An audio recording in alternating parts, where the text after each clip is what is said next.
Thilha Thusim khat anangai kinu hite tua Thusim hin saitingu hi le pulet thangcha sei hi 1987 live vel mama thil so hin akhumin le aveng min ho wang kain sei loading azi chu angai ma zong anom the hi tun atu pa sei bang in hin se ingi angai nop na dingin government atong government garitol akizi achun pha si le kapot do zin ina zong command be se ji poi hin la khat ve hi kloipa lal genin gari khat ka cho no me gohati langa chi hite 18 driver khorsa di zong tamthim e bol pi ding ji achun ke zong kana nom pai jingin zinga chi dinga chun ka kheu uvin azingin ka chi pai pai tawi damselin amun chu ka hlung uve ka hlun chun ka ki chol uvin azingin kindang imam lovin gari jeep ka chona dingmun ho ka zone hunin ka dei pen hun khat chu kain cho hunin imajosi document awa josi ho zong kain su tum hunin kongkle pai pai hun tai kom na room huna chun chom khat ka am hunin ka ki go hun tai lalgenin bazar ga kai inge echi ka in atia bazala von them ipithem ho choin achi tai ongkile lamin mi khat to ongkile in akina akinin chitate ki go Adamlou khat ipu pa de he ati in ama kisa chain garimuna in nga atan a hi omdan chu lalgen te kho khat chu hididan a hi kejong kisa chai a chiding sa kompha na chun mi pa to chun hospital langa Adamlou thisitim pasal khat kagala uvin in langa dinga kong pai pai tawin a hi kangki pat do wachun pung khat makhai lindukun a hitai anung langa chun Adamlou pa chu kalup sa uvin akwa machun atupa ham ain kuti ham khat chu atovin lalgen ka koma atovin kongki pat do tawwi sauthim khat kong thlai do ule kadam mo pu pau chu alup na akunin ahila de idin hichipa chun khawin kain kanun kong pai pai tawwi Adamlou ka pu pau chu ahile hospital akuna damdo zo talo dinga ahin sol do ahitai hiti achu khonghung ule nislum dikun la vel chu ahitan kakoma lalgen chu aholim achu hlajinge pa zong akipa in amese suzing e zanpusgi la in an hotel khanin kahine uvin Adamlou pa wang alup na akunin jong atho zo pon hopi theizong ahita poi an kani achayo khongkipa do chomkha zowahin lalgen in berry aga acheble Adamlou pa chun opol de du pumin berry khunam kaza num poi chemhi uvin ahinti chu kaking lap jingi hipa na chun lalgen in jong apai in kiphalam ta in paujong pau tamlovin ato tai phalbilai hi ji achun adap sim se su jing in meijong akai jin lampi dunga mi ahlom diwdiwin ki hozong ale lamin kizen ka sawin nopta in kahong uve ale mun khat lai kahin pa uchun ka gari uchun ta kha nei hile kilomin ong ki thingla in ong po dup jingi hipa chun kinjong ka khamin ka kumhlan ka gari ka chekle ima sit na lom lo a gari king ho ka chek uzong le ima chata khading dana thilmat do theila umlo hitia ka boile le ka uchun lalgen jong ong kumin asit no muham ti ho a hindongin pulonga to gomin berry kaga chem hun le gari sunga umpa chu thakhanin ong mo ki ko za jing e hichun keinin jong ipiti aham tia adu ato adel katho hun le aman la imacha seinom lo kamang si hi hinmo ti jing ai poi inzole mi kho mi gamna ki uma imipu pawin ebe san khawin te tin kino thimta akhun khongkipat do ki tawi lampi saulo konglai ule gamla sauthimta khatmun kain phatawin omdan chu reserve forest ilai lu diu hitai katin lalgen kaga vet paile ama chu ai mugun anakithim e chupa chun keizong kalampi ka ven ka gari tol di ka ki tol thimbe tai hitia chun chomkhat chu lungmong ta gari ka tol le kanung lang akuna chun hui ol ola wat set jing ol ola ong nuna katu khula ain mu chu ka hen katu khu mul ho chu ong kilip to la jingin a hi akina ka kinung heile koi mala ei mu thei chula ki mukit lo anung langa to pazong azan ha na chu lel hitan tin ane imu hlutan omdan chu kachanga kana ha hitai chomkhat ki hlai pan kit chu kamasanga chun kami po pau chu lampi an zot pen ka gari het la in ka gal mu tai abulti la chun ama dingin ka ging chikit pon ka hlai ngai in ka hlai i ama ka apha le kapel to ki chu chena chun gari la ya ki mu thei chip a khun ka ga aven hi le ka timul ong kilimin ka khomu jong chu amwa liwe aji chu ka vet ki tu chena chun aman jong eina ven lunghang mel puta le tizat amta khun eina ven amai ho jong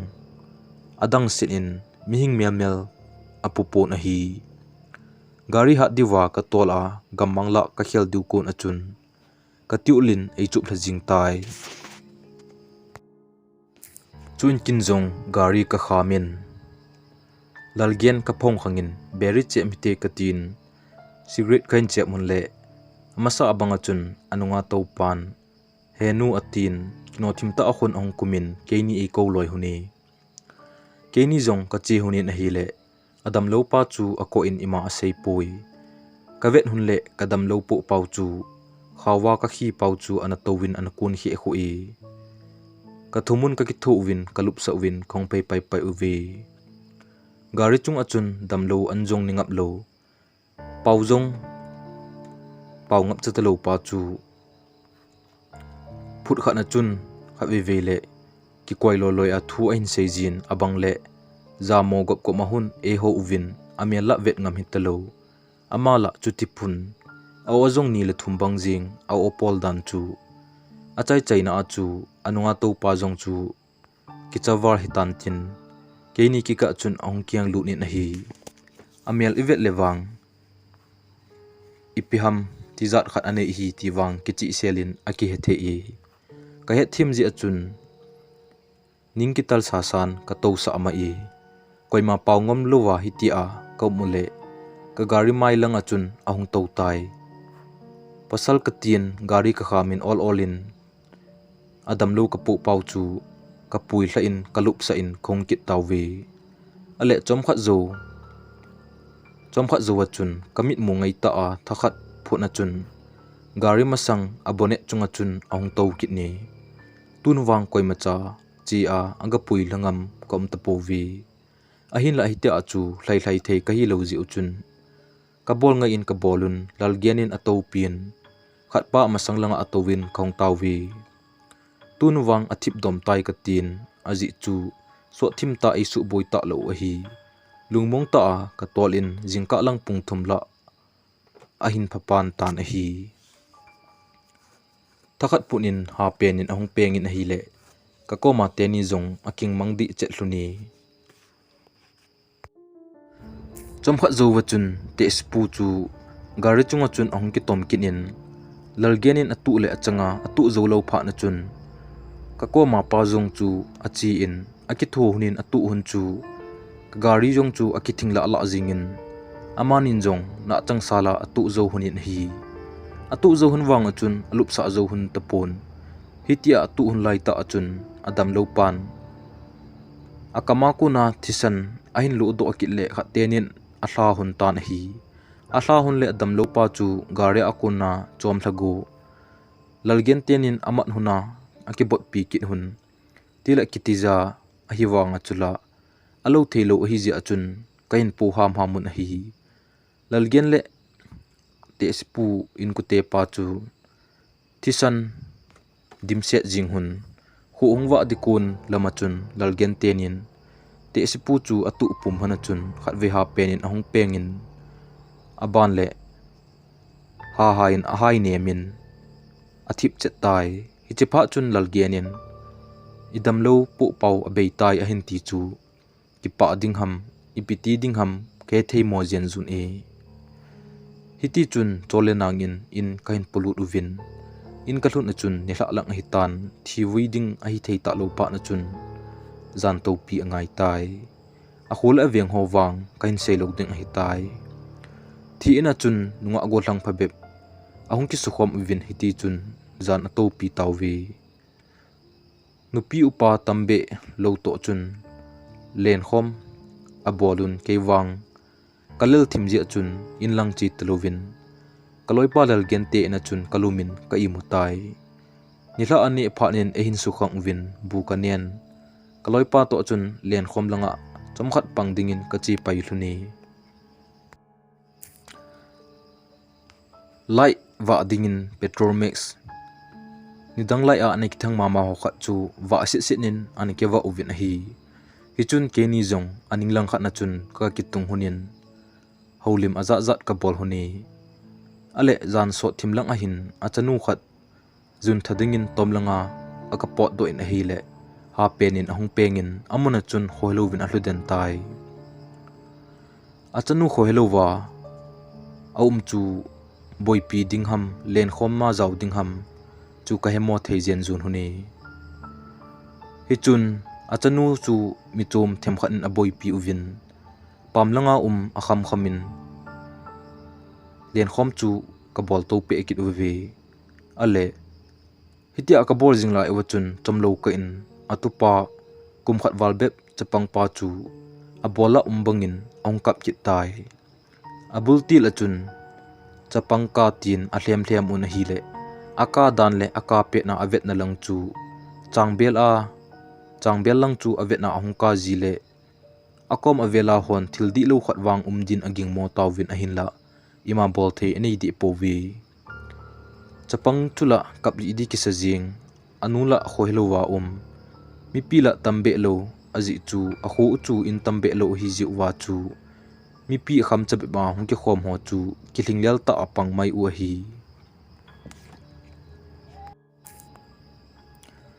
keini zong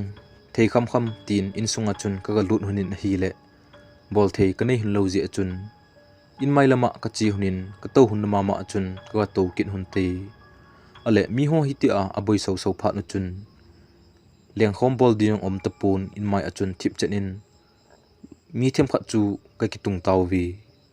mi dang ho chula athipa chanu le atupa boy pia akisa boi lai ta wa chun in pam langa to ho chu ein bol cha pan ki tawwi hol chung la chu mi khat wa le legin ka hin zawin abangka le aning langa to ho chu khut vat de du khanin ain thamjin ahung peng la ziuwe ai nei te het de akiphat lam ziu chun ima seilovin aum ziuwin ahin la pamlanga to di chu khongki sei mo tawwe hi chojong chu phat sa di lovin in noilang achun usa ahung ki jacket in Adamlou thidi dia ham hut gin ho khu ahung ki jacket tai pamlanga to howang ki chal ti za nan ka dimun mi ti a ahung bol phat na chun omngam a hlom tai ngailu ne nei ta a hung pang lo ho chu them cha chan ainu akizot nun thi na chu ka hlom diu uvi mi hlom to chun kison lel ahung umin zo kham ka tin keini zong ko ham huni zan pung ni la chun atupa chu a hlem bi theun anun jong ho all in ahin hetan ahung phadom tai hinla in mai lang te wang kicha ti za nan kadim na lai uvi koima upu ngam lowa ka to ule holma ma chu ahung kyot kinin hol khom ho chu hludi din ain sonin agin chu angai mama jing e hol ho chai pha na chun ipiham anama nam si jing ahung ki pat nalam kelo ahung nam ki tai ale apolanga ho mi som jong kaling tapowi kham jong chu ahai niam thei jong koima lovin aloding en sa ahun ka khula la jing uvi in chi jing ding chu kalungin jing tai hinla kaloipa ka ven athipa lung ko ma to an ku te chu kalung asin ka ham hami in noi lang achun mi khat wa le le kain mukit uvin ipiam khat bol go a kinota a kisa chat le le danin kain mutawi thilsu ho hi ka changa ka to hi pon khusung mi ho to ka tu khom mu hin amu chengwang atimul tholo koima ko umpovi thilgin nalang phot chu thip chet chen in ka vele le jing win ima bol theile lo thei kanei di povi a kho na lulu na chu hitia tiza sa sa a ko mule ka thau me u petrol max chu ahung down kin in ahung mol diu diu le in noi langa husa jong hung ha che che jing akina kina ka thau me kala hla uwa ka boi pi uvin in sunga chula putun thau me mai mai thum hambo ki de kit mi ka hlop mu to hi le kong ki hling lel di di jing uvi ka boi pi lai ta uchun ka kom ka vel la uchu maltuma hung ki zia bang ahun ong pu dup dup kit tan a hi le thau me boi pi ngam tum talovin in mai langa ho si si chu in sunga ka zamlu jing uvi in sunga to ho chun lungdon te in ene ve uvin upalang thiam khat chun in het thim u hin tin chom khat ei to sa uvin golang tum chu thau me boi pi din aswal uvin aga sem uvi amo zong chu thim the a hla lo pha na chun ong ki le ki jing uvi hi chipa chun kala uwa a han diu ate spen pa chu ong lung hang ti dam kitim zo lo ti dam in polanga chun torch light khat aki choi in aga ki sian tai athipa min chu asamin nawal tai mi na ngai lo a hung ho kisan jana nei lo wan hi ti bol hi nen sung mi te dingjong gel tango tia polanga aki sian le akoma in bang lai ta chu pu la in agit angaya ngai in ong ki zia me ale te su pu jong ki chathim hitan tin a het thim hitan tin in nei pa azinu athipa jinu chu alung kom achun hoi diwin vaila na khat asim sa in chu pha chun husa chu ahung thip tai iti chun phal bidap jan chu adap lam cha jong he phalo khomin ka to khowa ve hu awa pha na chun achanu thil mu chu ka dong win hi le hi tin hin se e jun tha ka chi le ka jun tha zo to ki tu che na chun ka pa ta bang bang khat apuma kang jing amit amai ho san su ke amit le ana akuna thisan ong kai hlan akam ahin ka chu akam sung chu me am bangin asan hla jing e ke jong ka ti za be se na ka hlu den hi tai ajing in wang boina imam nuwin ka vui uvin ahap ta hlung ke chun hus thom husan niaw za ding chu om zap zap ji in hinla khuti ta thupi chu om ta poi hap ta khat zo win wang ima ati ta pon ain sung mi te jong nom ta in akichol do uvin apa pul chu ado diu bangin ado thei taw ve thusim akichai tai thusim hi ingai num le like share subscribe na bor pi uvo SEIKHEL SEIVAL ki ngaidam hi te